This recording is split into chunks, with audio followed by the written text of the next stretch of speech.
আসসালামু আলাইকুম বন্ধুরা, কেমন আছেন সবাই? তো আশা করি সবাই ভালো আছেন। তো আজকে সকালবেলা খুব ভোরে চলে আসলাম ছাদে। ভাবলাম যে একটু সকালবেলার মিষ্টি রোদটা একটু গায়ে লাগাই। আসলে সকালবেলার মিষ্টি রোদটা আমাদের শরীরের জন্য খুবই উপকারী। বিশেষ করে সকাল 9টার আগ পর্যন্ত যে রোদটা থাকে, এটা আপনি এই রোদের দিকে অনেকক্ষণ তাকিয়ে থাকবেন। মানে সরাসরি সূর্যের দিকে তাকানো যায় না, একটু চোখটা অন্যদিকে সরিয়ে রোদের দিকে মুখ করে যদি তাকিয়ে থাকেন, আপনার শরীরে যদি কোনো ভিটামিন ডি এর ঘাটতি থাকে এর দ্বারা পূরণ হয়ে যায়। তো এর জন্য আসলাম। তো ভেবেছিলাম অনেকেই হয়তো ঘুম থেকে উঠেনি, কিন্তু বুঝলাম যে না, আমি আসলে লেট। সবাই অলরেডি ঘুম থেকে উঠে গেছে। শুধু তাই না, অনেকের দিনের কর্মব্যস্ততাও শুরু হয়ে গেছে।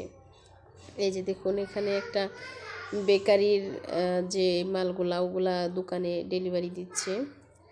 আবার ওদিকে ওই যে ময়লা ফেলতে ময়লার লোক এসে গেছে, যে দেখেন বাসার থেকে ময়লা নিতে ময়লার গাড়িও এসে গেছে।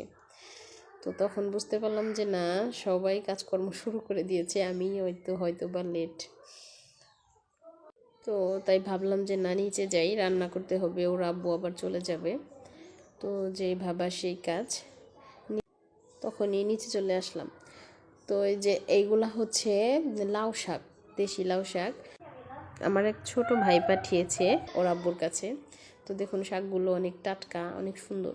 এই শাকগুলো কার কার পছন্দ আপনারা কমেন্টে জানাবেন। আমার তো ভীষণ ভালো লাগে। তো উঠে আমি নিচে এসে এই শাকগুলো বেছে নিচ্ছি। একটু শাক রান্না করব, একটু মুরগির মাংস রাখবো।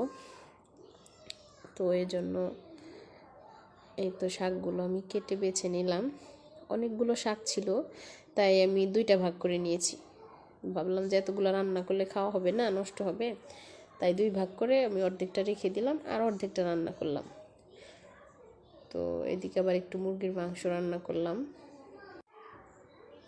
এটা ছিল পাকিস্তানি মুরগির মাংস, কিন্তু অনেক মজার ছিল আর কি, দেশি মুরগির মাংসের মতোই। অনেক সুন্দর ঘ্রাণ বেরিয়েছে। আসলে ভাবলাম যে কিছু রান্না যদি আমি এগিয়ে রাখি, আমার আসলে ইফতারের সময় একটু ঝামেলাটা কম হবে। ইফতারি বানানো আবার রান্না করা, সব মিলিয়ে একটু সময় লেগে যায়। এদিকে আমি একটু কচু শাক রান্না করতেছি। দেখেন, কচু শাকটা রান্না করলেই আসলে আমার শাশুড়ির কথা মনে পড়ে যায়। ওনার ভীষণ পছন্দের খাবার ছিল কচু শাক। যাই হোক, আমি কচু শাকটা ইলিশ মাছের বদলে পাঙ্গাস মাছ দিয়েই রান্না করলাম। পাঙ্গাস মাছ দিয়ে রান্না করলেও খেতে ভালোই লাগে, খারাপ না। যাই হোক, সবাই ভালো থাকবেন, খুব ভালো। আল্লাহ হাফেজ।